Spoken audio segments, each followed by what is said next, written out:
पता नहीं ये बात कितनी सच है और कितनी झूठ, पर बहुत सालों पहले मुझे मेरे दोस्त ने एक बात कही थी कि जेल दुनिया की एकमात्र ऐसी जगह है जहाँ पर जाने के बाद इंसान सुधरता नहीं बल्कि हद से ज्यादा बिगड़ जाता है।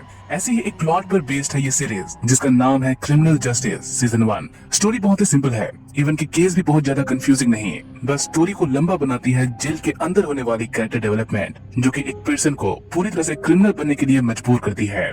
कहानी की शुरुआत होती है मेन कैरेक्टर के इंट्रोडक्शन के साथ। नाम आदित्य शर्मा, फुटबॉल टीम का कैप्टन, और ये एक मैच भी जीतता है जिसके लिए उसके दोस्त एक पार्टी भी रखते हैं ताकि वो थोड़ी सी सेलिब्रेट कर सके। साथ ही आदित्य की एक बहन होती है जिसका आज एनिवर्सरी भी होता है और वो उसे एक खुशखबरी भी देती है कि वो माँ बनने वाली है, मतलब कि 3 गुना ज्यादा हैप्पीनेस। पर इसका प्लान ऑलरेडी सेट होता है अपने दोस्तों के साथ टाइम स्पेंड करने का, इसलिए वो निकल भी जाता है, जिसको जाते वक्त उसकी बहन एक एडवाइस देती है कि वो जाते वक्त अपनी कार पे पैसेंजर्स भी ऐड कर ले, इस तरह से उसकी अर्निंग भी हो जाएगी रास्ते में। और ये भी सेम ऐसा ही करता है। कुछ टाइम तक वो पैसेंजर्स को बिठाता है, बट उसके बाद वो बुकिंग्स को कैंसिल कर देता है ताकि वो पार्टी में जा सके। और उसके बाद वो एक मेडिकल शॉप से कुछ खरीदता है और वापस जैसे ही वो अपनी कार में बैठता है तो वो देखता है कि उसकी कार में ऑलरेडी कोई बैठी हुई है और वो उसे उतरने के लिए कहता। इससे पहले ही वो लड़की उसे चलने के लिए कहती है कि वो उतरने वाली नहीं, तो ये सब तो वो भूल ही जाए। अब जो जिद पर अड़ी हो उसे बहस करने का क्या मतलब, इसलिए ये भी अपनी गाड़ी चलाता है कि वो 20-30 मिनट के बाद तो गाड़ी से उतर ही जाएगी। पर जैसे ही वो उसे उसके डेस्टिनेशन तक ड्राइव करके लेकर जाता है, वो लड़की अपनी डेस्टिनेशन ही बदल देती है। साथ ही वो किसी से बात भी कर रही होती है और बहुत ज्यादा परेशान भी होती है। और एक जगह पर जाकर जब वो रुकती है और एक एटीएम मशीन में अपनी कार को चेक करती है तो उसकी कार को ब्लॉक कर दिया गया होता है, इसलिए वो और भी कई सारे लोगों को कॉल करती है और पहले से और भी ज्यादा परेशान हो जाती है। और जब आदित्य उसे उतरने के लिए कहता है कि उसे भी कहीं पर जाना है तो वो उस पर भी भड़क जाती है। आदित्य यहाँ पर एक तरह से मजबूर होता है उसे उसके डेस्टिनेशन तक पहुँचाने के लिए, क्योंकि वो टैक्सी उसके खुद की नहीं होती। वो फर्स्ट कैब नाम की कंपनी के लिए काम करता है और अगर उस लड़की ने उसकी कंप्लेन कर दी या फिर वो रास्ते में ही कहीं पर गायब हो गई तो ना सिर्फ उसकी बल्कि कंपनी का भी नाम खराब होगा। इसलिए वो गुस्से का घूंट पीकर उसे उसके घर तक छोड़ने के लिए जाता है, जहाँ पर वो रास्ते में एक टैबलेट भी खाती है। और जब वो फाइनली थोड़ी सी शांत होती है तो वो उससे अपने बिहेवियर के लिए माफी भी मांगती है। और इन सब में अराउंड रात के 12-1 बज गए होंगे। आदित्य उसे उसके घर तक छोड़ता है और वहाँ से निकलकर वो वापस आ ही रहा होता है कि उसे पीछे की सीट से कुछ गिरने की आवाज सुनाई देती है, जो कि होता है उस लड़की का फोन। इसलिए वो फिर से वापस जाता है ताकि वो और भी परेशान ना हो जाए, जहाँ पर वो उसे घर के अंदर इनवाइट करती है कि उसकी वजह से उसकी पार्टी खराब हो गई। इवन कि आदित्य को चीयर अप करने के लिए वो उसके लिए डांस भी करती है और दोनों अल्कोहल भी कंज्यूम करते हैं और साथ ही सनाया ड्रग्स भी लेती है और सेम ही चीज आदित्य को भी देती है, जो कि वो बिना जाने कंज्यूम कर भी लेता है। इन सब में वो एक गेम भी खेलने की कोशिश करते हैं, लाइक टेबल पर हाथ रखकर चाकू से उंगलियों के बीच मारना। और सेम ही चीज जब वो आदित्य को करने के लिए कहती है तो वो सीधा उसके हाथ के ऊपर मारता है, क्योंकि उसे नशे में कुछ भी ठीक से दिखाई नहीं देता। वो खून देखकर थोड़ा सा डर जाता है और उसके हाथ को धुलवाने की कोशिश करता है। और इसी बीच सनाया को कुछ होता है जिसकी वजह से वो आदित्य के साथ इंटीमेट होने लगती है और वो दोनों सब कुछ बेड पर करते हैं। बट जब आदित्य को होश आता है तो उसकी आंख खुलती है डाइनिंग टेबल पर, इसलिए वो घर जाने के लिए अपने कपड़े पहनता है। और जैसे ही सनाया को उठाने की कोशिश करता है तो इसकी आंखें फटकर बाहर आ जाती हैं, क्योंकि सनाया खून से लथपथ होती है अपने बेड पर। किसी ने उसे बेरहमी से मार दिया होता है, इसलिए इसकी डर से फट जाती है और वो वहाँ से भागने की कोशिश करता है इससे पहले कि कोई उसे वहाँ पर देख ले। और साथ ही वो उस जगह को साफ करने की भी कोशिश करता है जो कि गलती से उसने सनाया के हाथ में मार दिया था। उसे छोड़ना एक तरह से बेवकूफी होती, इसलिए वो उसे अपने जैकेट में डालता है और वहाँ से भागने की कोशिश करता है। बट जब वो घर से डरते हुए बाहर आता है तो उसके पास कार की चाबी नहीं होती, जिसकी वजह से वो कार को अनलॉक नहीं कर पाता और उसका अलार्म बजना शुरू हो जाता है, जिससे ये फिर से घर के अंदर भागता है ताकि वो चाबी ला सके। और कार की आवाज को सुनकर एक पर्सन बाहर झांकने लगता है अपने अपार्टमेंट से और आदित्य को वो देखता भी है जब वो फिर से घर से बाहर भागता है अपनी कार की तरफ। अब होता क्या है कि आदित्य बुरी तरह से डरा हुआ होता है और इन सब में वो होश में भी नहीं होता।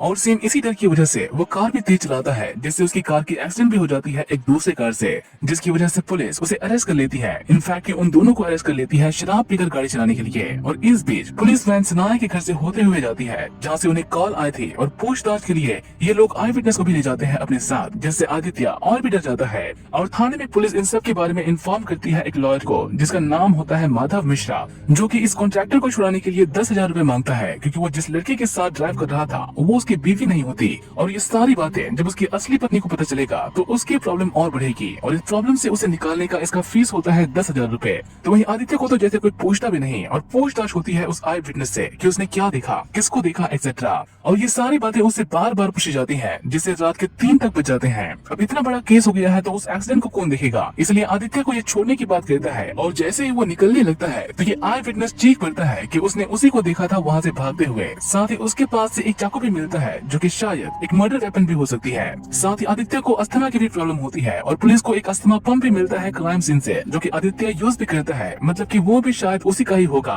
तो वही जब ये पर्सन 10,000 रुपए ना देकर किसी और लॉयर को बुलाता है तो इसके पास सिर्फ एक ही रास्ता रह जाता है, उस दूसरे बकरी को चारा डालना, और वो उसका लॉयर बन जाता है यहाँ पर, ये बिना जाने कि उस पर ड्रंक एंड ड्राइव का नहीं बल्कि रेप और मर्डर करने का चार्ज लगा है। और असली कहानी अब यहाँ से शुरू होती है कि आदित्य शर्मा एक इनोसेंट है या फिर सिर्फ इनोसेंट होने का नाटक कर रहा है। इस केस में वैसे आदित्य के अगेंस्ट सारे सबूत होते हैं, लाइक उसके पास से मिली नाइफ पर सुनाया का खून होना, उस नाइफ पर आदित्य की फिंगरप्रिंट्स, साथ ही आदित्य नशे में भी होता है और वो सेक्स वाला एंगल बनता है यहाँ पर रेप का। और पूरा केस यहाँ पर कुछ इस तरह से होता है कि आदित्य एक खूबसूरत लड़की को देखकर बहक गया, उसके घर जाने के बाद उसका रेप किया और सबूत मिटाने के लिए उसका मर्डर, और मर्डर वेपन को उसने छुपाने की भी कोशिश की होती है जो कि टेम्परिंग ऑफ एविडेंस है। और इसी तरह के और भी बहुत सारे धाराएं लगाई जाती हैं जिसमें उसे सिर्फ फांसी ही होगी। तो वही माधव मिश्रा उसे पुलिस के किसी भी क्वेश्चन का आंसर ना करने के लिए कहता है और ना ही किसी भी पेपर पर साइन करने के लिए, फिर चाहे साक्षात भगवान ही क्यों ना आ जाए, ये कहते हुए कि अगर वो ऐसा कर देगा तो वो बच जाएगा, क्योंकि अगर उसने कुछ भी ऐसा कहा या फिर किसी भी पेपर पर साइन किया तो उसकी प्रॉब्लम बढ़ेगी। और यहाँ से वो सीधा जाता है आदित्य के घर। अब वो पकड़ा गया है तो उसके पेरेंट्स को एक वकील तो चाहिए ही होगा, और इन सब में होने वाला होता है बहुत ज्यादा खर्चा। तो वहीं अगले दिन पुलिस आदित्य को कोर्ट में पेश करती है, क्योंकि 24 घंटे के अंदर उन्हें ऐसा करना होता है एज अ प्रोसीजर। और सारे मामले के बारे में बताकर ऑफिसर रघु उसे पुलिस रिमांड में रखने की बात करते हैं ताकि वो इस केस की इन्वेस्टिगेशन कर सके। रेप और मर्डर के चार्जेस कोई छोटे मोटे आरोप नहीं होते कि उनके लगने पर किसी को बेल आसानी से मिल जाए, इसलिए आदित्य को बेल की जगह 14 दिन की पुलिस रिमांड में भेजा जाता है, जहाँ पर उसे कुछ पूछा नहीं जाता बल्कि उल्टा उसे बताया जाता है कि उसने किस तरह से सनाया को मारा होगा। इसे सिर्फ यहाँ पर डराया जाता है क्योंकि पुलिस रिमांड में बताई गई बातें ऐसा एविडेंस नहीं मानी जाती कोर्ट में जब तक कि उन बातों को प्रूव करने के लिए कोई एविडेंस ना हो। और सेम उसी एविडेंस की तलाश करने के लिए जब पुलिस जाती है आदित्य के घर तो उन्हें वहाँ पर कुछ खास मिलता भी नहीं, सिवाय एक पेन ड्राइव को छोड़कर जिसमें कुछ पोर्नोग्राफी होते हैं और उसके अलावा कुछ नहीं। इसलिए पुलिस आदित्य की फैमिली को मैनिपुलेट करने लगती है कि अगर वो आदित्य को कन्विंस कर सके एक पेपर पर साइन करवाने के लिए तो वो उनकी कार को छोड़ सकते हैं। और ये भी सेम यही चीज जाकर उसे कहते हैं कि उनके घर में पैसे नहीं है, कार की EMI भरनी है, और अगर वो कार थाने में ही रहेगी तो वो कमाएंगे कैसे। और इमोशनली उसे बहला फुसला कर नार्को टेस्ट के लिए साइन करवा लेते हैं, जो कि पुलिस को इतनी आसानी से नहीं मिलता। और इस नार्को टेस्ट में भी उसे एक तरह से फोर्स किया जाता है कि वो मान ले कि उसी ने पहले सनाया का रेप किया और फिर उस पर 15 बार वार किए उसे मारने के लिए, जो कि आदित्य ऐसा नहीं करता। और 14 दिन के रिमांड में पुलिस के हाथ ऐसा कोई भी एविडेंस नहीं लगता जो कि उसके अगेंस्ट और भी ठोस सबूत बन सके। इसलिए पुलिस इस केस को सेंसिटिव बनाने के लिए कुछ फुटेज मीडिया में लीक करवा देती है, स्पेशली उसके नार्को टेस्ट की फुटेज, जिसकी वजह से जनता में गुस्सा बढ़ जाता है और फिर मीडिया तो होती ही है आग में घी डालकर उसे और भी भड़काने के लिए। और वो उन लोगों की तलाश करने लगती है जो कि उन्हें ये बता सके कि फर्स्ट कैब के ड्राइवर्स उनसे किस तरह से पेश आते हैं। और सिर्फ नेगेटिव बोलने वाले लोगों की फुटेज मीडिया में चलाई जाती है इन सिलेक्टिव वे, जिससे फर्स्ट कैब की गाड़ियों को तोड़ा फोड़ा जाता है। और इन सब से बचने के लिए फर्स्ट कैब कंपनी एक फेमस लॉयर को लगाती है इस आदित्य के केस के लिए, जो कि ऑलमोस्ट हर केस के लिए 15 लाख रुपए तक चार्ज करती है। बट सिंस की वो टैक्सी कंपनी सारे पैसे खुद पे कर रही होती है तो आदित्य के पेरेंट्स को यहाँ पर कुछ भी नहीं देना होता। बट इसके आने की वजह से माधव मिश्रा का पत्ता जरूर कट जाता है आदित्य के केस से। और जब 14 दिन के बाद फिर से आदित्य की पेशी होती है कोर्ट में तो मंदिरा माथुर अपने क्लाइंट के लिए जुडिशियल कस्टडी की मांग करती है कि उसे पुलिस रिमांड से निकालकर जुडिशियल कस्टडी में रखा जाए, क्योंकि पुलिस उसके साथ ठीक से पेश नहीं आ रही होती और उसे फोर्स करके नार्को टेस्ट करवाया गया होता है। और ये सारी चीजें उसके क्लाइंट के जान के लिए खतरनाक होती है। तो वही पुलिस कोर्ट से रिमांड बढ़ाने की मांग करती है कि उन्हें और टाइम चाहिए इस केस को इन्वेस्टिगेट करने के लिए। बट सिंस कि उन्होंने 14 दिन में भी कोई स्ट्रॉन्ग लीड पेश नहीं की होती, आदित्य को यहाँ पर कोर्ट 60 दिन की जुडिशियल कस्टडी देती है। सिंपल शब्दों में समझें तो उसे बड़ी जेल में रखा जाएगा जहाँ पर सभी तरह के क्रिमिनल्स होते हैं, जो कि सिर्फ कहानी को स्ट्रेच करती है, क्योंकि यहाँ पर आदित्य भोले वाले इंसान से सच में एक क्रिमिनल बनेगा। स्पेशली जब उसी के सेल का एक क्रिमिनल उसका रेप करने की कोशिश करता है तो उसे बदलना ही पड़ता है अपने आप को बचाने के लिए। इस पर्सन का नाम होता है लायक, जो कि यहाँ पर उम्र कैद की सजा काट रहा होता है और इसे आदित्य में बहुत ज्यादा इंटरेस्ट होता है। और आदित्य उसे एक तरह से बच भी नहीं सकता क्योंकि उस सेल के अंदर सारे लोग उसी के होते हैं। ये पूरा एक गैंग चलाता है इस जेल के अंदर। पर सिर्फ यही नहीं होता, एक और पर्सन भी होता है जिसका नाम होता है मुस्तफा, जिसका भी एक गैंग होता है और ये भी कोई कम खतरनाक नहीं होता। जेल के अंदर ड्रग्स का बिजनेस करना, जेल के बाहर लोगों को मारना, ये सारी बातें इसके लिए आम बात होती हैं। इसकी गैंग तो उस लायक की गैंग से भी बड़ी होती है, इवन कि इसने तो जेलर तक को भी खरीद रखा होता है। और पहले ही दिन आदित्य को उसकी ताकत का एहसास भी हो जाता है। बट ये उस लायक की तरह किसी को फोर्स नहीं करता और ना ही ये किसी का रेप करने में इंटरेस्टेड होता है। ये सिर्फ सिक्योरिटी प्रोवाइड करता है, जो उसके अंडर रहेगा लायक उसका कुछ भी नहीं उखाड़ सकता। और उस सिक्योरिटी की कीमत होती है 5 लाख। देना है तो ठीक, नहीं तो कोई जोर जबरदस्ती नहीं। आदित्य यहाँ पर कुछ दिनों तक उस लायक के सेल में रहता है। सोना तो दूर, ये डर की वजह से अपनी आंख की पलके तक नहीं झपकाता ताकि वो पर्सन उसके साथ कुछ गलत न कर दे। बट जब वो एक दिन उसके पीछे पड़ ही जाता है तो मुस्तफा का आदमी उसे उस सेल से निकालने के लिए उस पर अटैक करता है और फिर जेल के ही मेडिकल वार्ड में उससे मिलने के लिए जाता है मुस्तफा, जहाँ पर वो उसे फोन देता है ताकि वो अपनी फैमिली से बात कर सके और स्पेशली वो उसे 5 लाख रुपए मांग सके एज सिक्योरिटी खुद के जान के लिए। और जब पैसे मुस्तफा को मिल जाते हैं तो उसकी सेफ्टी के लिए उसे शिफ्ट किया जाता है मुस्तफा के सेल में। ये सारी बातें एक तरह से इररिलेवेंट होती हैं इस केस से, इसलिए हम भी इसके बारे में ज्यादा बात नहीं करेंगे, नहीं तो स्टोरी बहुत ही लंबी हो जाएगी सच में। तो वहीं जेल के बाहर इस केस की इन्वेस्टिगेशन हो रही होती है, जहाँ पर पुलिस अपनी जगह पर पूछताछ कर रहे होते हैं, तो वहीं मंदिरा माथुर अपनी जगह। और इन सब के बीच माधव मिश्रा भी इस केस के रिगार्डिंग एविडेंसेस को कलेक्ट कर रहा होता है और पूरी जन्म कुंडली लेकर बैठ जाता है उस नाया रथ की, जिसमें से 3 बातें बहुत ही काम की होती हैं, जैसे कि उसे ड्रग्स लेने की आदत थी जिसकी वजह से उसका ट्रीटमेंट भी चल रहा था और वो सेम उसी LFRD ऑर्गेनाइजेशन में काम भी करती थी जो कि सेम ही तरह के ड्रग पेशेंट को ठीक करती थी। साथ ही वो सेक्सुअली काफी एक्टिव थी, मतलब कि हफ्ते में 5-6 बार सेक्सुअली अलग अलग तरह के लोगों से इन्वॉल्व होना।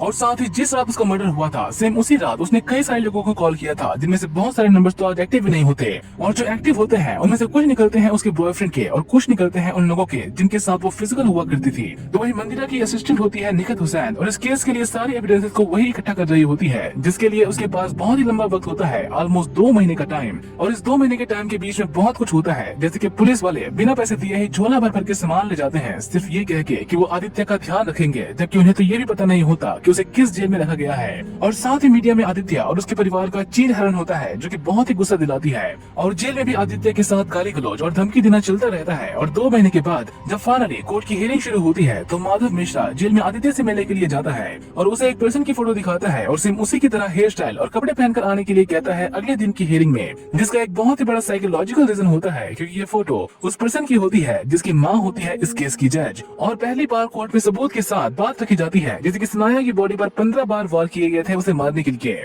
और जिस जगह से वार किया गया था उसे छेड़छाड़ कर आरोपी वहाँ से भाग रहा था, पर उसकी कार की एक्सीडेंट होने की वजह से वो पकड़ा गया, जिसे बाद में एक आई विटनेस ने पहचान लिया। वैसे डिफेंस भी अपनी बात रखती है, जो कि सिर्फ केस को लंबा खींचने का काम करती है, क्योंकि वो सिर्फ इनहेलर को सबके सामने रखते हैं कि पुलिस ने उस इनहेलर का इस्तेमाल अक्यूज को क्यों करने दिया, जो कि उसे मर्डर सीन से मिली थी, जिसके बेस पर सरकारी वकील भी ये बात कहता है कि वो सिर्फ कोर्ट का वक्त जाया कर रहे हैं और इससे ज्यादा कुछ नहीं, क्योंकि एक इनहेलर से कुछ भी नहीं बदलने वाला होता। आदित्य के फिंगरप्रिंट्स उस नाइफ पर से मिले होते हैं जिस पर सनाया का खून होता है, और सभी तरह के सबूत भी उसी के अगेंस्ट होते हैं, जो कि उसे इनोसेंट बिल्कुल भी प्रूव नहीं करती। इसलिए जज दोनों ही पक्ष की बात सुनकर ना ही आदित्य को बेल देता है और ना ही पुलिस रिमांड, मतलब कि अभी के लिए तो उसे जेल में ही सड़ना होगा। हर एक हियरिंग 1-1 महीने के बाद होती है, इसलिए स्टोरी और भी खींचती चली जाती है, पर इसे ज्यादा स्ट्रेस न कर हम सिर्फ हियरिंग पर फोकस करते हैं। और अगली हियरिंग में बुलाया जाता है उस पर्सन को जिसने सनाया को उस रात 9 बार कॉल किया था और जिसके बारे में पुलिस ने कुछ भी नहीं लिखा होता अपने चार्जशीट में। और इसे जब पूछा जाता है कि उसने किस बात के लिए उसे कॉल किया था, तो पहले तो ये झूठ बोलता है, बट जब बाद में इसके अगेंस्ट सबूत पेश किए जाते हैं तो उसके पास सच बोलने के अलावा कोई और रास्ता नहीं होता। और वो सच एक तरह से ऐसा होता है कि सनाया का कैरेक्टर असैसिनेशन हो जाता है, लाइक वो सबके साथ सोया करती थी एक्सेट्रा, जिससे कोर्ट को खारिज करके इन कैमरा हियरिंग होती है, जहाँ पर ये बताता है कि वो सनाया को फोन इसलिए कर रहा था ताकि वो उसके साथ सेक्सुअली इन्वॉल्व हो सके। उन्होंने पहले भी ऐसा कई बार किया होता है और उसे लगा कि शहर में वापस आने के बाद वो भी इन सब में इंटरेस्टेड होगी, और इसलिए उसने उसे इतनी बार कॉल किया, जो कि जब उसका कॉल पिक नहीं करती तो वो उसके घर पे जाता है, जहाँ पर वो आदित्य को उसके साथ देखता है बातें करते हुए।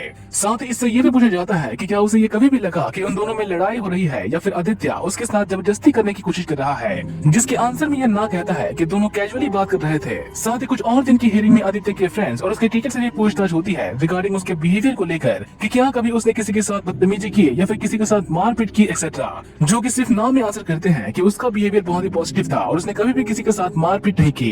और इन सब हियरिंग में एक बात तो क्लियर हो जाती है कि आदित्य का कैरेक्टर ऐसा नहीं कि वो किसी का रेप करे, बट मर्डर की चार्जेस उस पर अभी भी लगे होते हैं, जिसे एक तरह से डिनाई करना ऑलमोस्ट ना के बराबर होता है। इसलिए ये दोनों वकील आपस में फैसला करते हैं समझौता करने की कि आदित्य मर्डर के इल्जाम को मान लेगा, बट उसने किसी का रेप नहीं किया और ना ही उसने कभी कोई क्राइम किया है, तो उसके बेस पर उसे कम सजा दी जाए। और इन सारी बातों को अगर आदित्य मान लेता है तो उसे ज्यादा से ज्यादा 10 साल की उम्र कैद की सजा होगी, पर उसने कुछ किया ही नहीं तो मानेगा ही क्यों, इसलिए वो नॉट गिल्टी प्लीड करता है। बट सिंस कि उसने मंदिरा माथुर की बात नहीं मानी तो वो इस केस को और नहीं लड़ती और इस केस की जिम्मेदारी आ जाती है इन दोनों पर, जिसके पास ना तो एक्सपीरियंस होता है और ना ही इस केस को लड़ने का कॉन्फिडेंस। और तब भी जब ये इस केस को लड़ते हैं तो ये मर्डर का आरोप लगाते हैं सनाया के डैड पर, और वो भी बिना किसी सबूत के, जो कि कोर्ट बिल्कुल भी नहीं मानती। और आखिरकार वो फैसले का दिन आ ही जाता है जिसका सबको इंतजार था, जिसमें से ड्रग्स लेना, रेप करना, एविडेंस मिटाना जैसे आरोप में तो आदित्य नॉट गिल्टी पाया जाता है, बट मर्डर के इल्जाम में उसे उम्र कैद की सजा सुनाई जाती है, जिससे ये पूरी उम्मीद खो देता है जेल से बाहर आने का। और जो थोड़ी बहुत अच्छा है वो अपने अंदर दबाए हुए होता है वो शायद दम तोड़ देती है, और ये भी ड्रग्स बेचने लगता है, लड़ाई झगड़े और गाली गलौज पे उलझ जाता है और 22 महीने बाद माधव मिश्रा के हाथ कुछ ऐसा सबूत लगता है जो कि इस केस को पलट कर ही रख देती है। ये बंदा तो उसका वकील होता भी नहीं, बस इसे अंदर से गिल्ट खाई जा रही होती है कि आदित्य एक इनोसेंट है और इसलिए ये खुद से कोशिश कर रहा होता है उस सच तक जाने का। और जो सबूत इसके हाथ लगता है वो होते हैं 4 अननोन नंबर्स जिसको पुलिस ने इन्वेस्टिगेट नहीं किया था, और वो चारों नंबर्स होते हैं ड्रग्स डीलर के, जिन तक पहुंचने के लिए वो पुलिस की मदद लेता है। जिनमें से एक के पास से सनाया की वो घड़ी मिलती है जो कि उसके डैड ने उसे गिफ्ट की थी और उस रात वो इसी के पास आई थी ड्रग लेने।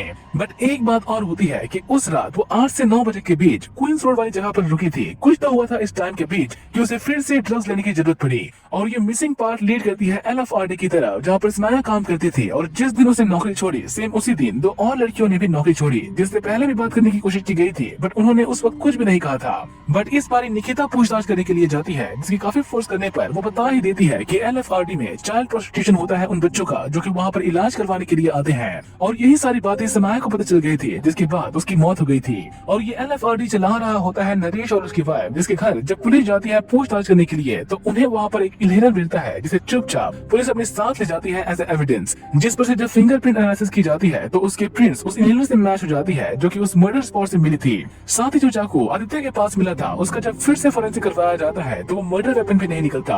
मतलब कि आदित्य निर्दोष है, बस इन्हें पता लगाना होगा कि LFRD की आड़ में कौन सनाया को मारा, जिसके लिए ये सबसे पहले अरेस्ट वारंट जारी करते हैं। फिर सबके फिंगरप्रिंट्स लिए जाते हैं ताकि उस इनहेलर से मैच कर सके, और जब तक उनका वकील नहीं आ जाता तब तक उनसे पूछताछ होती है, टू बी एग्जैक्ट सिर्फ नरेश और उसकी वाइफ से, क्योंकि ये बात तो बहुत ही क्लियर होती है कि उन दोनों में से ही किसी एक ने सनाया को मारा है। बस वो अपने मुंह से सब कुछ कबूल कर ले तो ठीक, नहीं तो प्रिंट्स तो दे ही दिए हैं मैच करने के लिए। पर ये दोनों ही अपना मुंह नहीं खोलते। इन दोनों को भी सब कुछ पता होता है कि पुलिस उन्हें मार पीट नहीं सकती और ना ही किसी चीज को साइन करवा सकती है। बट जब प्रिंट्स की रिपोर्ट्स आ जाते हैं तो असली क्रिमिनल निकलती है शारदा, जो कि LFRD की आड़ में गरीब बच्चों से प्रोस्टिट्यूशन करवाती थी कि उनका इलाज फ्री में नहीं होगा। और यही सारी बातें जब सनाया को पता चल गई तो उसने वो नौकरी छोड़ दी और सेम ही दिन रात के 8 से 9 के बीच वो उसे समझाने के लिए गई थी उसके घर, जिससे बहस की वजह से वो और भी डिप्रेस हो गई और ड्रग्स लेने के लिए वो सभी को कॉल करने लगी। और सेम फ्रस्ट्रेशन में उसने आदित्य से भी झगड़ा किया उसकी कार में। और रही बात जेल के अंदर की कहानी का, तो दोनों ही गैंग में काफी लफड़ा होता है। पहले मुस्तफा की गद्दी छीनी जाती है, फिर उसे टॉर्चर करवाया जाता है, और जब एक नया बच्चा आता है जेल के अंदर तो लायक उसका शोषण भी करता है, मार पीट गाली गलौज यहाँ तक कि मर्डर भी होती है इस जेल के अंदर, जिसके एंड में आदित्य को बदलना ही पड़ता है और ये उस बच्चे को बचाने के लिए लायक को मारने की कोशिश करता है। बट इससे पहले वो उसे मार पाता, मुस्तफा ही उसे मार डालता है ताकि आदित्य उस जेल से निकल जाए। इस सीरीज को देखना मतलब कि 2 कहानियों को एक साथ देखना। पहली कहानी लीड करती है कि एक इनोसेंट पर जब आरोप लगते हैं तो उसकी लाइफ कैसे बदल जाती है, और दूसरी कहानी लीड करती है कि एक इनोसेंट पर्सन जेल में जब जाता है तो उसमें किस तरह के बदलाव होते हैं। और दोनों ही कहानी बहुत ही लंबी चलती है, जिससे सीरीज पूरे 10 घंटे की हो जाती है। And I hope you guys enjoyed this series. Subscribe for more and have a great day ahead.